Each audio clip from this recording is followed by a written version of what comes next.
জয় পাগলাবাদ, জয় বন্ধুরা, সবাইকে অনেক অনেক স্বাগত আমার চ্যানেলে। আশা করছি সকলেই ভালো আছেন এবং সুস্থ আছেন। বন্ধুরা, আহ, আপনারা জানেন যে গ্রহরাজ বা শনিদেব এই নামটি শুনলেই আমরা সকলেই খুব পরিমাণে ভয় পেয়ে যাই, খুব আতঙ্কিত হয়ে যাই। তার কারণটা কি? কিসের ভয়?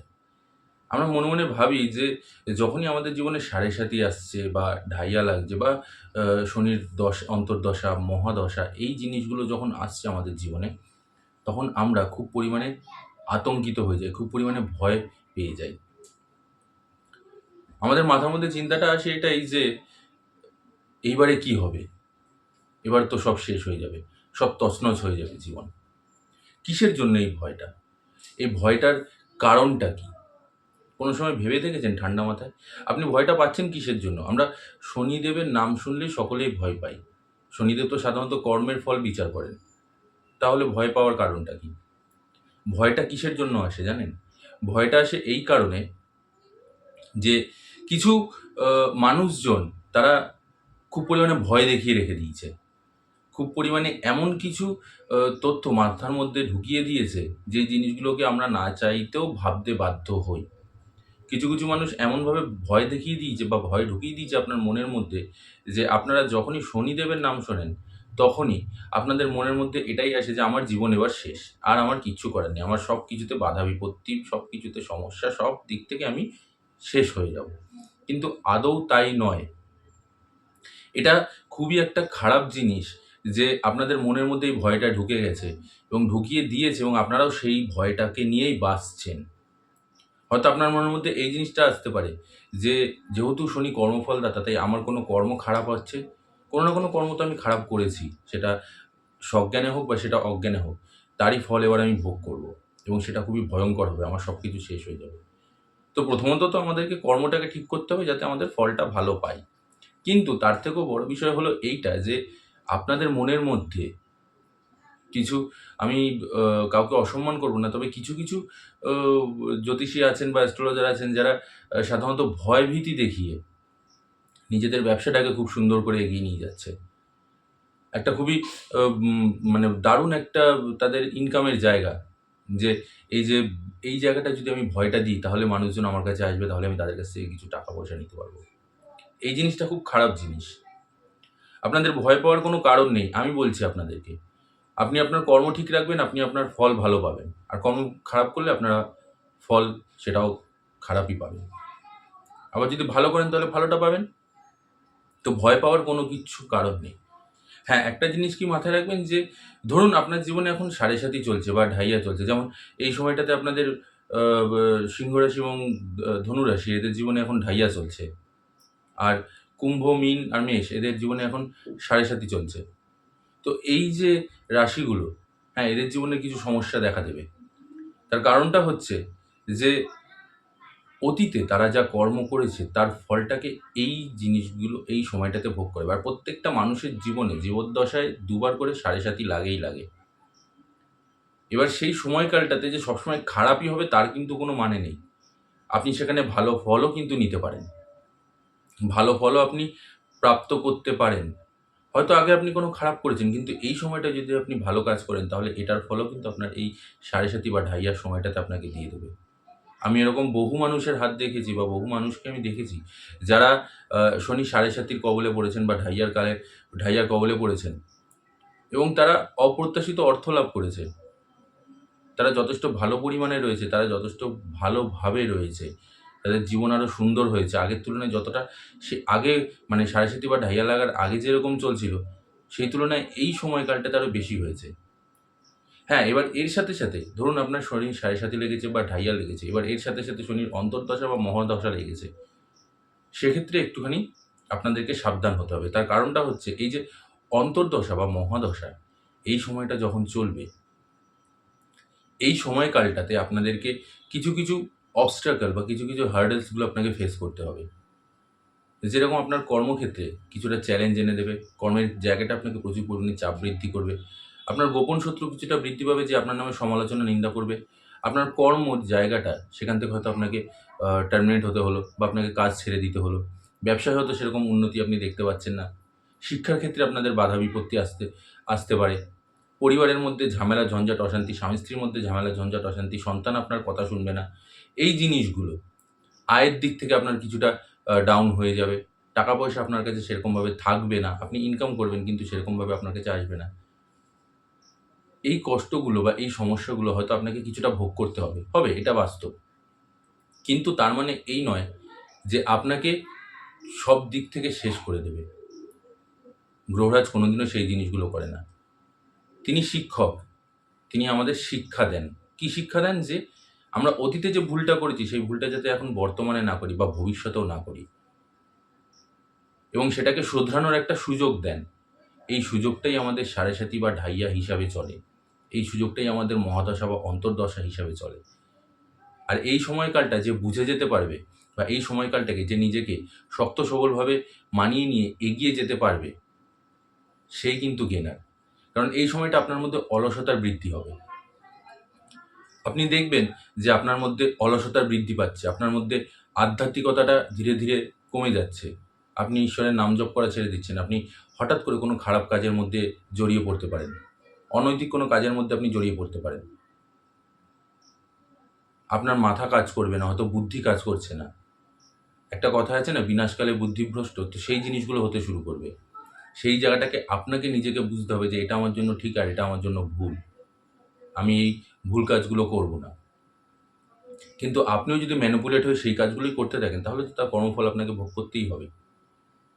কারোর সাথে বাজে ব্যবহার না করা, কাউকে গালাগালি না করা, মুখের বাণীতে সংযত রাখা, গরিব মানুষের সাথে ভালো ব্যবহার করা, নিজের থেকে নিচু স্তরের যেসব মানুষ আছে তাদের সম্মান করা, তাদের শ্রদ্ধা করা, তাদেরকে ভালোবাসা, তাদের সাথে ভালো ব্যবহার করা। সবথেকে বড় ব্যাপার মায়ের সেবা করা। আপনি যত বেশি মায়ের সেবা করবেন তত বেশি আপনি জীবনে উন্নতি করবেন। এই জিনিসগুলোকে যদি একবার আপনি বুঝে যেতে পারেন যে হ্যাঁ, এই জায়গাগুলোকে আমাকে ঠিকঠাক রাখতে হবে, তাহলে শনির সাড়ে সাতি বলুন, ঢাইয়া বলুন, অন্তর্দশা বলুন, মহাদশা বলুন, কোনো সমস্যা দেখা দেবে না। ছোটোখাটো একটু আহ, ক্ষমা করবেন, ছোটোখাটো একটু হয়তো সমস্যা দেখা দিতে পারে, তবে সেটা এতটাও বড় কিছু নয়। যেটা সাধারণত মানুষকে ভুল বোঝানো হয়, মানুষকে ভয় দেখানো হয় যে এটা না করলে কিন্তু এই জিনিসগুলো হবে না বা ওইটা না করলে কিন্তু এই জিনিসগুলো হবে না, একদমই ভুল। কিছু তার প্রতিকার থাকে, সেই প্রতিকারগুলোকে যদি একটু নিয়ম মেনে করা যেতে পারে তাহলে সেটাও কিন্তু ঠিকঠাক হয়ে যায়। আর গ্রহরাজের প্রকোপ থেকেও কিছুটা লাভ পাওয়া যায়। কারণ দেখুন, এটা একদম বাস্তব কথা, এটা আপনারাও স্বীকার করবেন আশা করি, যে ঢাইয়া বা সাড়ে ৭র মধ্যে যদি পড়েন বা মহাদশা বা অন্তর্দশার মধ্যে পড়েন, সেটাকে কাটানো যায় না, কোনো মতেই সম্ভব না। একটা জিনিস করা যেতে পারে, সেটা আপনার কর্মের মাধ্যমে, সেটা আপনার সাধনার মাধ্যমে যে প্রকোপটা রয়েছে সেই প্রকোপটা একটু কমানো যেতে পারে। তার আলাদা প্রসেস থাকে, সেটার জন্য অন্য কোনো ব্যবস্থা থাকে। কিন্তু তার মানে এই নয় যে সমস্ত প্রকোপটাকেই কমিয়ে দেওয়া গেল বা বন্ধ করে দেওয়া গেল বা কাটিয়ে দেওয়া গেল। এটা সম্পূর্ণ ভুল। প্রকোপ কমানো যায়, সেটার কিছু আলাদা ব্যবস্থা থাকে, সেটা সম্পূর্ণ অন্য জিনিস। কিন্তু ওই আপনার জীবন পুরো শেষ করে দেবে, আপনাকে সব দিক থেকে নাজেহাল করে দেবে, আপনার কাছে যা আছে সব কিছু কেড়ে নিয়ে নেবে, এটা সম্পূর্ণ ভুল তথ্য। এটা আপনাকে ভয় দেখানো হচ্ছে যাতে আপনার কাছ থেকে টাকা ইনকাম করা যেতে পারে। এই জিনিসগুলোই সবথেকে খারাপ জিনিস। হ্যাঁ, কিছু কিছু বাধা বিপত্তি থাকে বা কিছু কিছু ঝামেলা অশান্তি যেগুলো থাকে, সেগুলো কিছু কিছু ক্রিয়ার মাধ্যমে কাটানো যায়, এটা বাস্তব। সেটা কাটানো যায়, সেটা কাটানো হয়।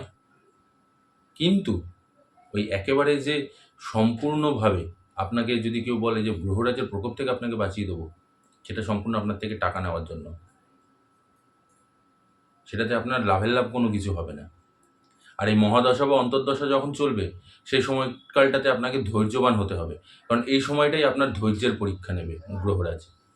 আপনি কত ধৈর্যের সাথে সমস্ত কিছু নিজের মধ্যে নিজের বুদ্ধির দ্বারা পরিচালিত করছেন। এই সময়কালটাতেও আপনি কি করে ধৈর্য সহকারে সমস্ত কিছুকে হ্যান্ডেল করছেন এবং নিজের লক্ষ্যের দিকে এগিয়ে যাচ্ছেন। আর আপনি যদি সমস্ত কিছু ভুলে ওই হচ্ছে না বলে শুয়ে পড়লাম, করতে পারছি না বলে হাত তুলে বসলাম, হায় আমার কপালে কি হলো, আমার ভাগ্যে এই লেখা ছিল, আমার ভাগ্যে ওই লেখাই ছিল, এই জিনিসটা যদি ভাগ্যের উপরে দোষ দিতে থাকেন, তাহলে কিচ্ছু করার নেই, তাহলে ভাগ্যের উপরে দোষই দিয়ে যাবেন। আপনাকে নিজে থেকে তৈরি হতে হবে। গ্রহরাজ এই জন্যই আপনার জীবনে আসে, প্রকোপটা দেয়, দৃষ্টিটা দেয়, যাতে আপনি আরও বেশি স্ট্রং হন। আপনি চিনতে পারবেন আপনার আশেপাশের মানুষগুলোকে, যে মানুষগুলো এতদিন মুখোশধারী হয়ে আপনার সাথে ভালো ব্যবহার করছিল এবং সঠিক সময়ে আপনাকে পেছন থেকে আপনার ঘাড়ের উপর থেকে হাত সরিয়ে দিল এবং পিছন থেকে আপনাকে ছুরিটা মারল। সেই মানুষজনগুলোকে আপনি চিনতে পারবেন। আপনি চিনতে পারবেন যে আপনাকে সবসময় গলা জড়িয়ে বসে থাকতো, সেই হচ্ছে আপনার আসল শত্রু। সেই সৎ সুযোগ নিয়ে আপনাকে কতভাবে জলে ডোবাতে পারে। তো মাথার থেকে এই কনসেপ্টটা বের করে দিন একদম সম্পূর্ণভাবে, যে শনির 7.5 বা শনির ঢাইয়া লেগেছে, তার মধ্যে আবার শনির অন্তর্দশা বা মহাদশা লেগেছে, তাতে আমার জীবন তছনছ হয়ে যাবে, আমার সব কিছু শেষ হয়ে যাবে। আপনাকে আপনার কর্মের ফল বিচার করে দেবে। আপনি যতক্ষণ আছেন ততক্ষণ অবধি নাম জপ করে যান, ঈশ্বরের সেবা করে যান, গরিব মানুষের সেবা করে যান, দেখুন তারপর কি হয়। হ্যাঁ, এছাড়া একটা জিনিস, সেটা হচ্ছে যে সর্বশেষ যেটা বলবো সেটা হচ্ছে যে কর্মটাকে ভালো রাখতে হবে। নিজের কর্মটাকে যদি ভালো না রাখেন তাহলে তার ফল অবশ্যই আপনি খারাপ পাবেন। সেটা তার জন্য আপনাকে শনির 7.5 বা ঢাইয়ার কালে এই যে পড়তে হবে তার কোনো মানে নেই। গ্রহরাজ ইনস্ট্যান্ট ফল দেন। আপনি যা কর্ম করবেন আপনি তার ফল পেয়ে যাবেন, সেটা ভালো হোক সেটা খারাপ হোক। আমি বারবার একই কথা বলি। তো এইসব নিয়ে চিন্তা করবেন না। কিছু কিছু জিনিস যেগুলো ক্রিয়ার মাধ্যমে সম্পন্ন করা হয়, যেটা ক্রিয়ার মাধ্যমে কাটিয়ে দেওয়া যায়, সেগুলো আলাদা জিনিস। সেগুলো যার যার ব্যক্তিগত জন্মছকের উপর ডিপেন্ড করে যে কার কী দোষ রয়েছে বা কার কী সমস্যা রয়েছে, কোন গ্রহ দোষের কারণে কী হচ্ছে না হচ্ছে, সেটা সম্পূর্ণভাবে আলাদাভাবে করা হয় এবং সেটাকে করিয়ে সেটাকে ঠিক করানো যায়। তো এই ভয়টা মনের থেকে বের করে দিন। আর সর্বশেষ একটা কথা বলবো, যে যাদের জন্মছকের যদি কোনো রকম কোনো সমস্যা থেকে থাকে, যদি মনে করেন যে আপনার জন্মছকটাকে বিচার করে 100% অ্যাকুরেসির সাথে আপনি আগামী দিনে কীভাবে আরও উন্নতি করতে পারবেন এবং আগামী দিনে কী করে আরও ভালো ফল পেতে পারবেন এবং আপনাদের জীবন যাতে আরও সুখময় হতে পারে, সেটাকে যদি আপনারা বিচার করাতে চান তাহলে আমার স্ক্রিনে দেওয়া নম্বরে আমার সাথে যোগাযোগ করুন। একদম সম্পূর্ণ তথ্যের সাথে আপনাকে সম্পূর্ণ কিছু বিস্তারিত জানানো হবে সামান্য কিছু শুল্কের মাধ্যমে, এবং তার সাথে সাথে কিছু প্রতিকারও দিয়ে দেওয়া হবে যাতে আপনাদের আগামী জীবনটা ভালো হয়। আজ এখানেই শেষ করছি বন্ধুরা। এই ছিল সম্পূর্ণ তথ্যটি ভালো লাগলে কিন্তু অবশ্যই নিজের বন্ধুবান্ধব এবং আত্মীয় স্বজনদের মধ্যে শেয়ার করে দেবেন। আর যারা চ্যানেলে নতুন আছেন তারা অবশ্যই চ্যানেলটিকে সাবস্ক্রাইব করে পাশে থাকা বেল আইকনটি প্রেস করে নেবেন। সবাই ভালো থাকবেন এবং সুস্থ থাকবেন। আর কমেন্ট বক্সে একদমই পাগলা বাবার জয় লিখতে ভুলবেন না। আমি পাগলা বাবার কাছে আপনাদের এবং আপনাদের পরিবারের সকলের সুস্থতা এবং মঙ্গল কামনা করব এবং প্রার্থনা করব যাতে বাবা আপনাদের সকল ইতিবাচক ইচ্ছেগুলোকে পূরণ করে দেয়। সবাই ভালো থাকবেন এবং সুস্থ থাকবেন। জয় পাগলা বাবার জয়, জয় মা সুন্দরী।